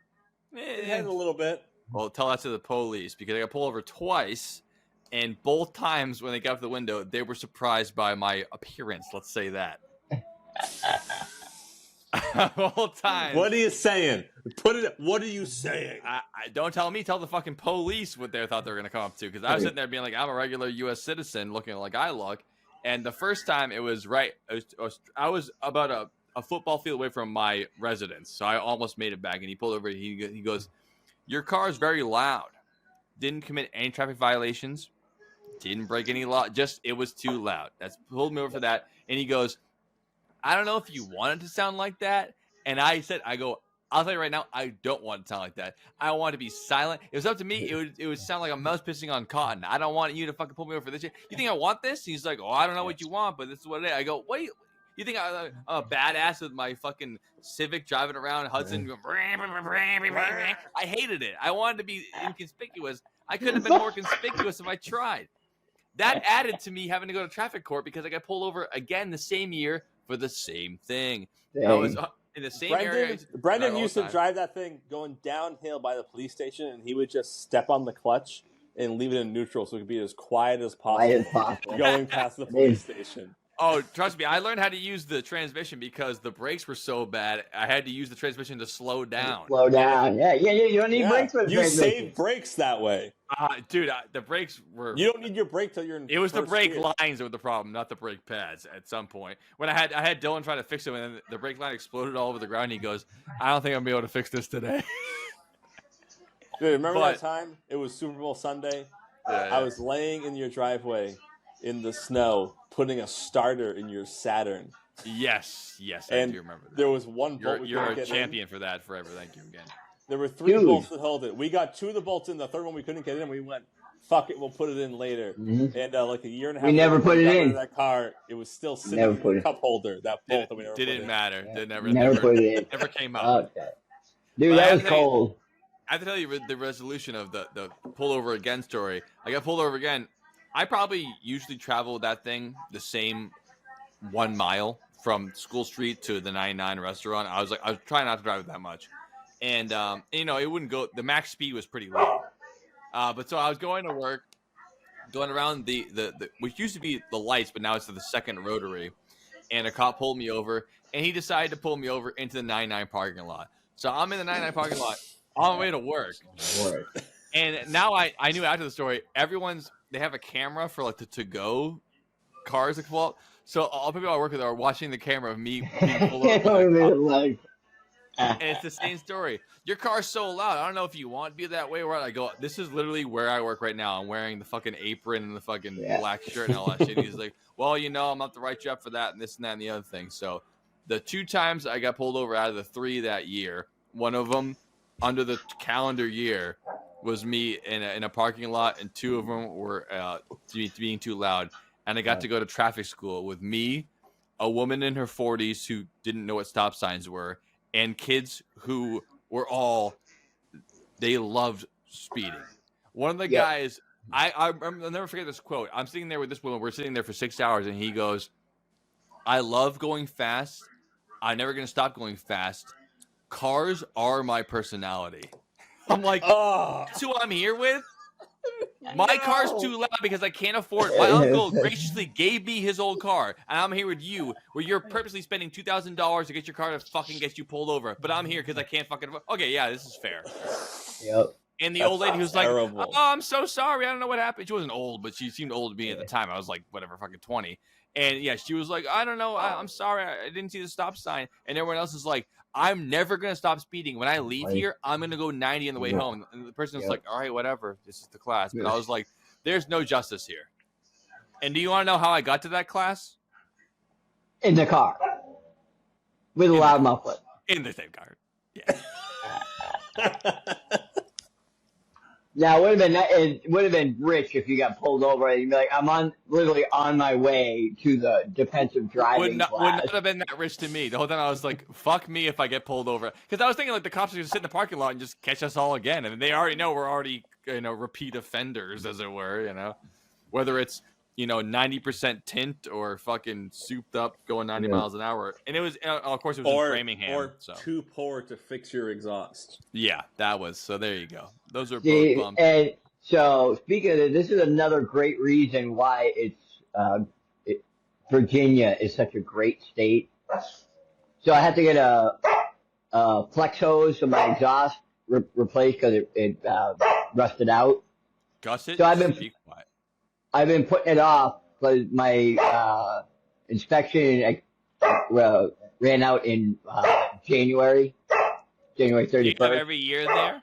Or is it every 2 years? Every year. 2 years. However, there's a little grace period between when you have to get, if your inspection sticker expires, before you're allowed to get pulled over. Okay. 3 extra months. That's not bad. That's pretty good grace period. So I'm like, I got another 3 months. Yeah. Yeah. I'm like, I got another month. I'm gonna have to start making an appointment to get that fixed pretty soon. Yeah. Mine ran out today, so I need to get mine this week, hopefully. But we all know that means in my grace period is a couple weeks from now. But luckily, for the first time in my life, I think I might pass. Yeah. It's a wonderful feeling. It is, and I'm like, I think I'm okay on this, unless it's a surprise. Like I don't have to worry about. I don't have to do the Jeff Ramos put $20 on the seat. It doesn't look like a fucking Christmas spectacular on my dashboard. I'm like, this ain't bad.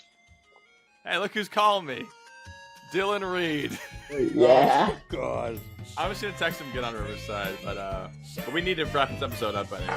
So. Yeah. So let's take a really, really quick break. We'll come back with Joe and we'll do our usual toast and we'll close this out. Sounds good. We'll take a break right now.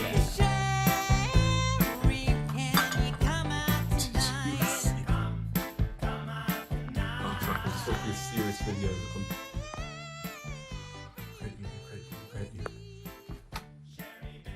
Did you see these videos these Jamocha blokes put out from the DCU, the so-called, oh, we're the union, do the thing. Yeah, that's good enough.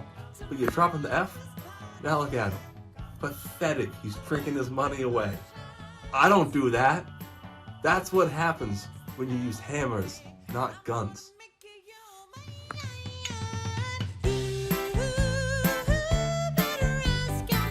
So here we are at the end of Toilet Wine, which every single time we do a toast to something related to the episode. We have 2 special guests today, Brendan Collins, who I think was in it earlier. Just for the toast.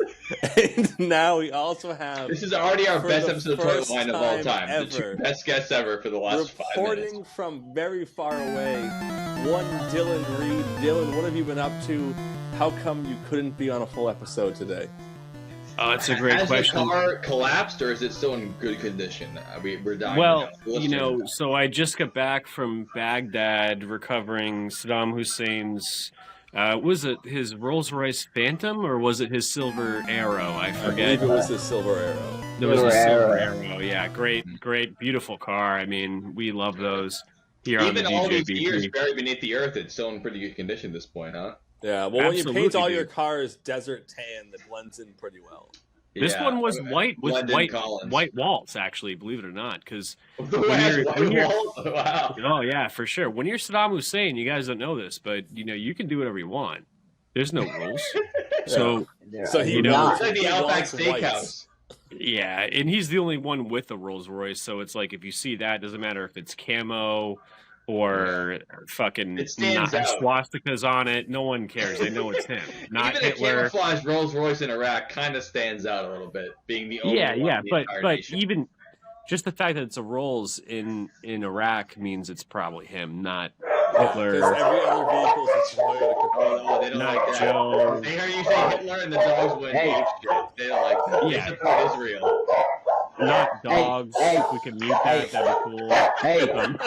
Well, we're pro dog podcasts, and dogs. We are, half of our listeners are actually dogs. So this isn't. We're not going to remove that. Our last pod was famous dogs. Right. Yeah. Exactly. So dogs are welcome to the podcast because they're half of our listeners on YouTube and and Spotify. That's been dogs listen to our podcast, and quite frankly, sometimes I'll leave our podcast on in my living room just for my cats when I leave the house, so they can just listen to something. That's so nice. Cats, dogs, all they're good. not alone. So They can hear you the Saddam talking. Hussein hunt's been good, but I got back, and then I've been called gay like 50 fucking times. I'm sorry to hear that. This isn't the On Vietnam vets that came back to be called baby killers. You came back from your Saddam Hussein Rolls Royce and you called gay immediately. It's like No, it's I'm called doing this gay for the you. whole time. But specifically on the Merrimack River fishing Facebook group, which is a great place if you to be called gay. If you want to be called gay, yeah, oh yeah, for sure. So Clearly, yeah. all I did, So everybody sign right up. All I did is say that, hey, like after the Saddam thing, I'm working at Lawrence General. I want to go fishing here, and I typically eat my fish. So like I know we've got sturgeon and we've got fucking pike, and pike is good to eat. That's good eating. So I was just wondering, like I know that the smaller the fish, the less likely it is to absorb mercury and other bullshit. And so I just want to know, like, hey, you guys eating shit out of the fucking Merrimack, like in Lawrence? I know they responded in kind. They responded quite passionately about how gay I am for not eating fish. Yeah, not for eating fish. They call you gay. About oh yeah, I'm the gayest one ever. Boyfriends, was that? Yeah, I thank you, Joe. I'll repeat it again. So it's like please, if your husband fishes with their reel facing the sky, you both should be looking for new boyfriends. That seems fair. On top of just straight up being called, you're so gay for even considering this question. Seems unfair. Gay. Oh yeah, gay. To me at least. I'm not from Lawrence, but I don't know how the culture is there. But what's how it is there? Yep, exactly. I was told to kill myself, and unalive yourself. Okay. Yeah. Well, those people must really love fish. Oh, they don't just love the fish; they love the culture and the next city of the Merrimack River.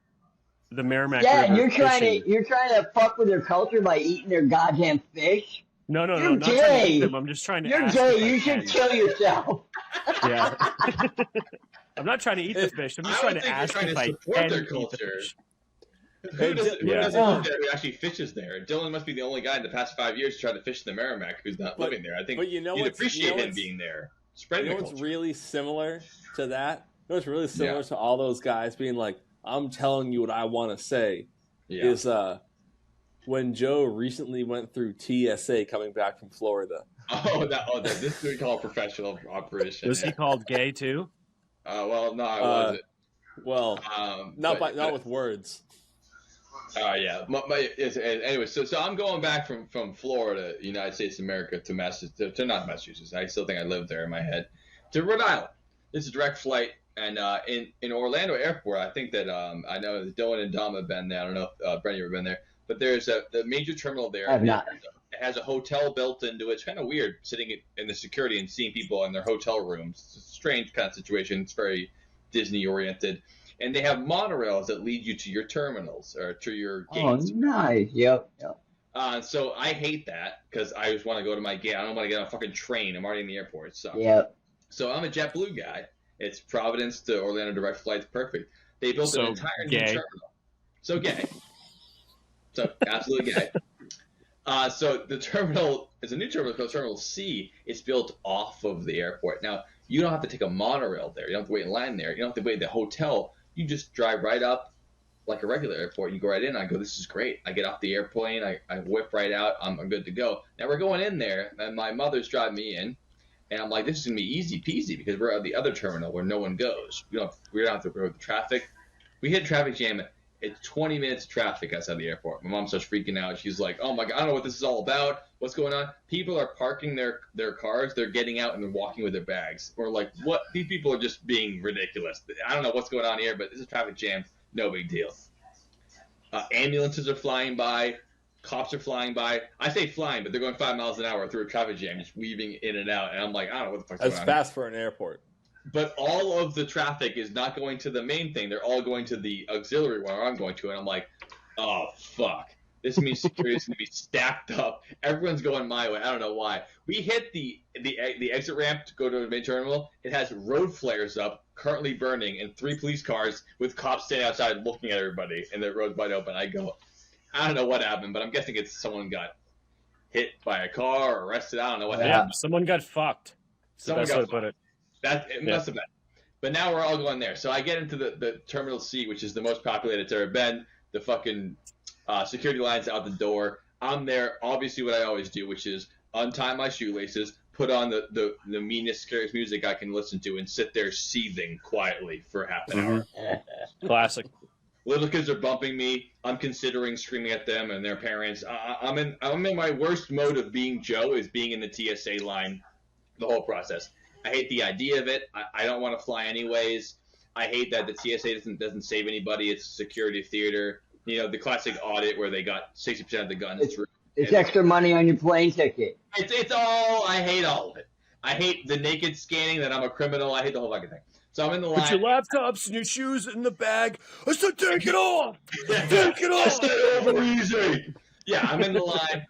I finally take my headphones off where the guy waves me up and I give him the passport. Oh, by the way, on my way down to Florida in Providence, which is the easiest security to ever go through, I still copped an attitude, as I always do. I was holding my passport above my head with my boarding pass, as I always do, and they go, I'm take a look at that boarding pass, and I go, what? And they go, the boarding pass, the passport. I go, my boarding pass is there. Don't drop it. And they're like, okay. And they open it up and they get back to me like, all right, fine, get out of here. So I'm coming in there. I do the naked body scan, do the whole thing. I'm pissed as shit. And I'm looking at the carousel goes through. Here comes the time. Now, there's 2 different sections here. There's the actual conveyor belt, and then the extra conveyor belt where Buddy Badass is over there checking the bags. And I realized my bag is over there. One of my bags is here. The other bag with my headphones, my shoes, my phone, everything's the other one. And I was like, that's the one I need, really. It's the one with all my shit in it. And now I'm realizing traffic jam, giant security line. I'm starting to punch up on the flight going, off without a hitch here. I might be missing the flight. And more than missing the flight, I might not be able to buy any pretzels or beer before I got on this flight, which would be even worse. I might have to go on this thing stone cold sober on a fucking 3-hour flight after waiting. It could be a nightmare scenario. So I'm there, I'm pouting. I'm at the end of the night like this. I might look like I'm sternly looking at the guy. And the guy's checking bags. Whose bag is this? Opens it up. The first guy, he's got 3 quarts of muscle milk, and he goes, you can't take this on the plane. The guy's like, fine.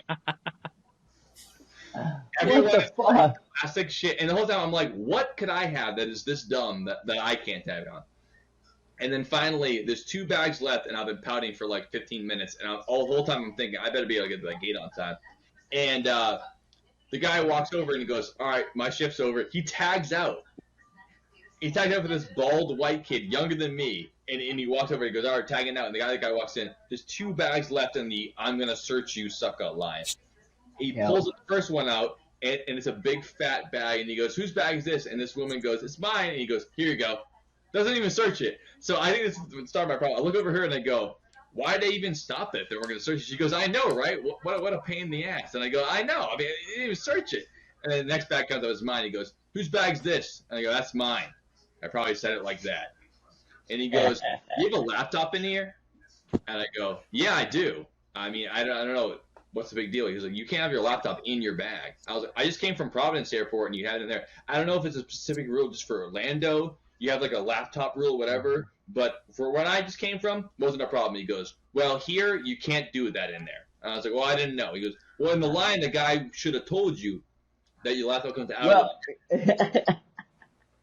And I'm already pissed. And this guy's giving me shit. I just waited for, 10 minutes slowly watching the bag. And the first thing he goes is, you fucking idiot. And I'm like what? So So I go. I didn't know you had rules just for your airport, not for other ones. I don't know what that's all about, but okay. And he goes, all right.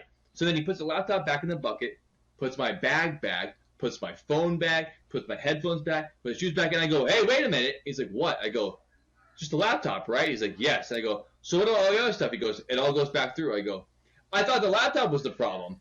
You're taking my phone, my bag? What's the big deal there? He goes, it all goes back through. And I was like, okay, yeah, that's great, thanks. And he's like, all right. And he goes, when the bag comes through again, you can just take it that time. And I go, oh, thanks. I really appreciate that. And he goes, I'm not your babysitter. And I go, oh, that's great, dude. So the bag. Dude, why didn't you take your phone out and First Amendment audit the press? My phone was in the fucking bucket. I couldn't get it back. That's one reason I wanted to get the whole thing back. He was putting it all back in the bucket. And I go, you don't pay me for a babysitter. The bag comes back through. The fucking handle's broken off. It must have been an accident. It must have been an accident. Yep, he's like, asshole. So he snapped the fucking handle off. What a piece of shite. This is why when Joe first told me this, I said, that's the most Brendan thing I've ever heard you say. Yep. Nice. So that was not great. And so now I'm holding my bag like a baby, muttering the whole way to the gate. Motherfucker, I should go back there right now. But my whole mind is like, if I say anything to this guy, he can basically hold me here in perpetuity. Like, they can just make up a reason. For sure. I don't want any part of that. I just want to go home. So I'm just going to tell my friends about this and see them myself. And I get to the fucking gate. I'm like, can I get a pizza? They go, we're all out of food. I go, can I get a beer, please? They go, okay, we can do that. And I'm sitting next to this couple. And they go, can I get a hell yeah? And the lady next to me is like, do you hear about Terminal B? And I'm like, yeah, I couldn't get in the fucking airport because Terminal B was all blocked. I don't know what the hell happened. She goes, there was a bomb threat in Terminal B. Oh, fuck. I was like, no. Do you really know that? She's like, no, I do. She pulls up the articles, like 4 articles, like, yep, someone called it a bomb in Terminal B. Shit. Which is why the whole time he was there. And my first thought was not, oh my gosh, we're in danger of terrorism. I was like, oh my gosh, not cancel my motherfucking flight over this dumb bullshit. Some dumb fucking bomb flight. It's like, no, like the Boston Marathon. He didn't call up, Mayor Menino being like, by the way, Boston Marathon, I'm coming for you, Charge. He was like, no. If you're going to do a bomb, you do a bomb. Yeah. So I knew it was bullshit anyway. So luckily, they only delayed the flights by half an hour. And I got on the plane with a broken bag and a pissed off mentality and a hatred for the TSA that I have never had before. That's my fucking TSA, sir. I got home at midnight, still pissed, but it worked out. That is fantastic. Well, after that fantastic story, I think we can all agree that whether you're being called gay online or hassle the TSA or crashing a ship, we all have our own boat bumps in life. Professional dog. That's how you do it. If you don't get a boat bump, that's how you do it. Sometimes you drive over a fucking 10-foot ladder going 60 miles an hour on the Tobin Bridge on the way to work. And that's also something that you can do. So hey, I just remembered a boat story. Because John said, because a boat episode, right? Yes. So, please, let's hear it. And it ties in with Saudi Arabia and Iraq.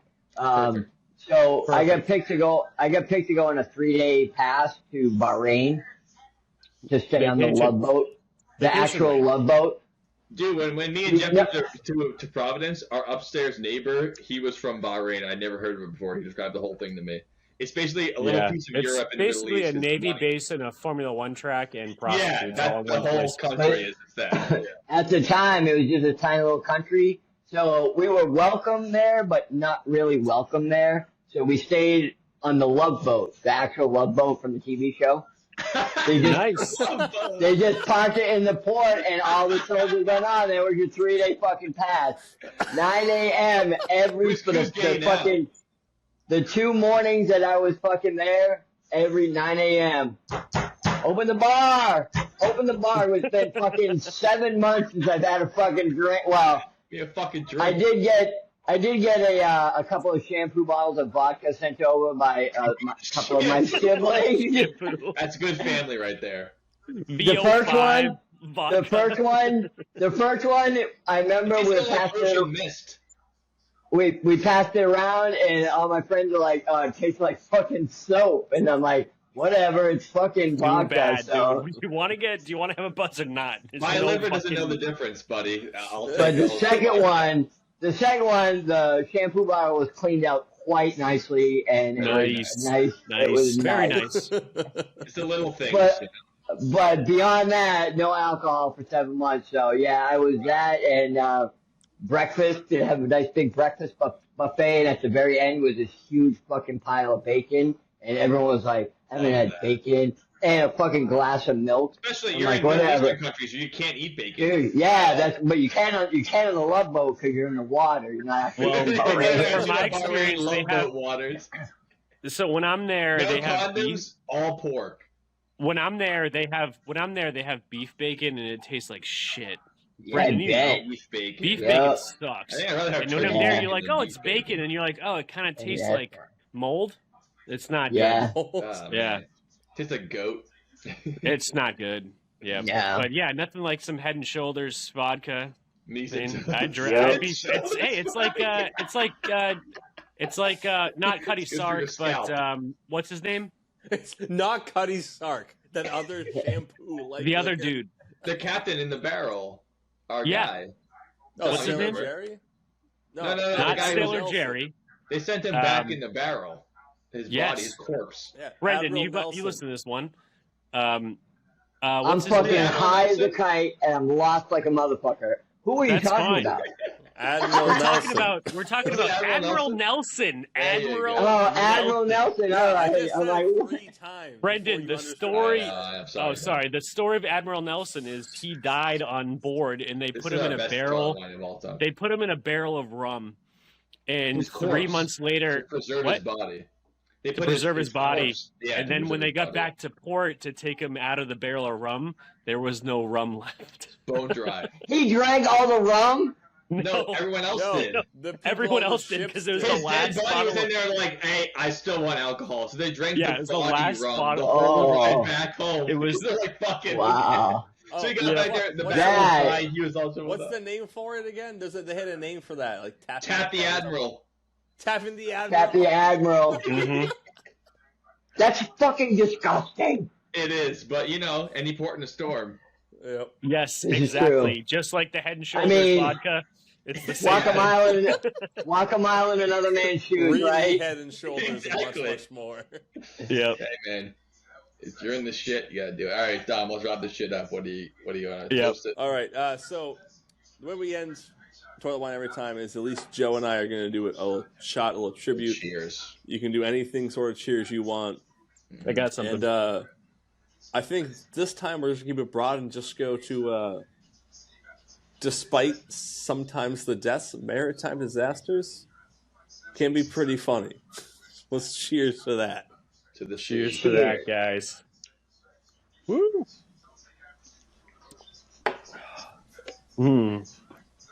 Yummy. Well, just got to say thank you guys for welcoming me on, Dom, specifically.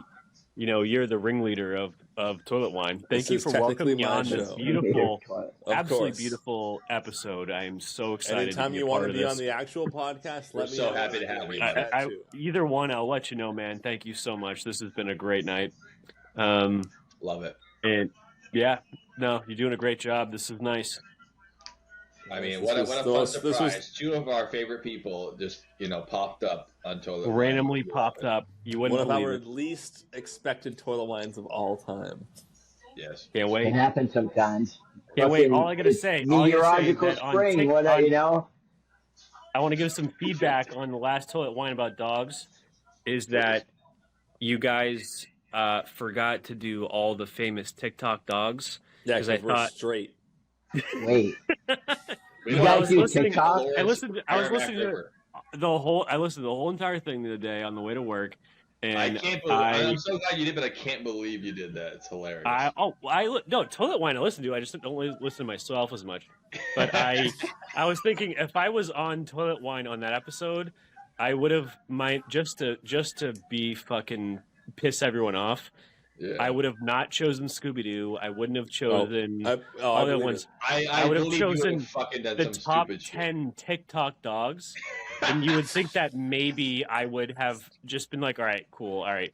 All jokes aside, my number one is fucking the dog from the Jetsons. And yeah, but it would have been just another TikTok dog, and that's what I would have done. Of course it would have been. Yeah. I wish I was on the episode, but obviously I couldn't have been. Now all our loyal listeners know how it could have been. You know, it could have. Yeah, exactly. But I just give me some feedback. I thought that you guys didn't mention any TikTok dogs, and if I would have known even one of them, I might have mentioned one. No one does. Yeah. No one does. I mean, ironically, Dylan, being the oldest member of the podcast, is the most in touch with the youth, and he has his finger on the pulse of TikTok. So he's really our correspondent as far as that goes. This is true. You're right. I've never, ever watched a TikTok video because it's China. And we're not allowed to watch it because it's China. What is this, the Tobin Bridge? So there. But let's not forget, we just have to do one thing. What? Thanks for drinking our toilet water. It's done.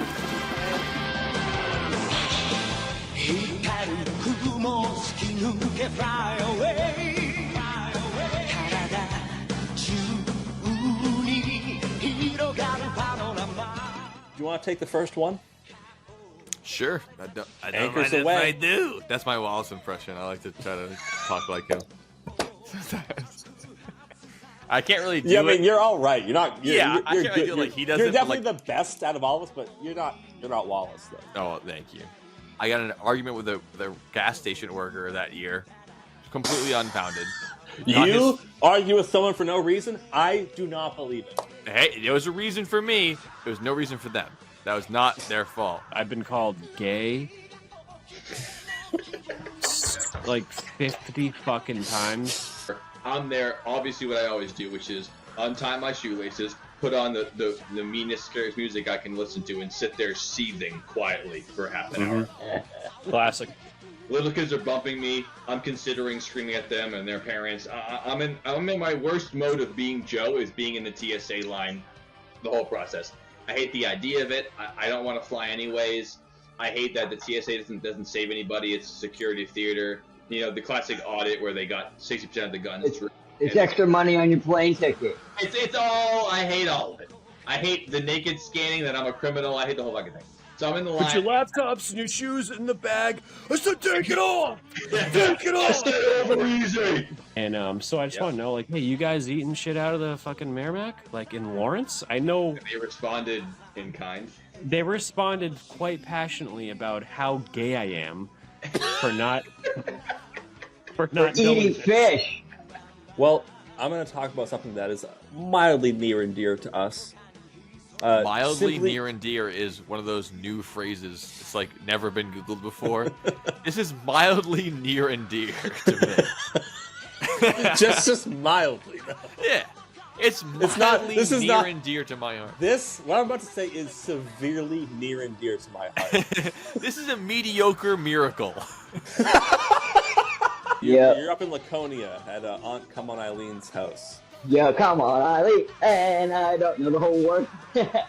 Come on, Eileen. His body's corpse. Yeah, Brendan, you listen to this one.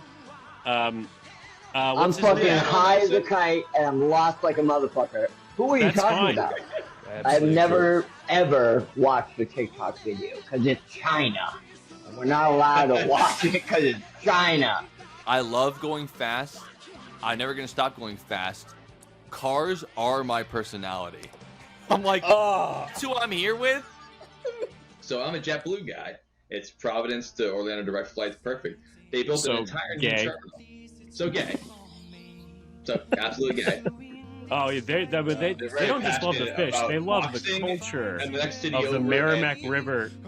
The Merrimack River. Yeah, you're trying to fuck with their culture by eating their goddamn fish. No, you're not gay. trying to eat them. I'm just trying to. You're gay. You should kill yourself. Yeah. And I go, oh, thanks. I really appreciate that. And he goes, I'm not your babysitter. And I go, Well, after that fantastic story, I think we can all agree that whether you're being called gay online or hassled at TSA or crashing a ship, we all have our own boat bumps in life. Professional dog. That's how you do it. Ship is saying, shit is sad. Welcome back to your favorite podcast, Alternative Toilet Wine.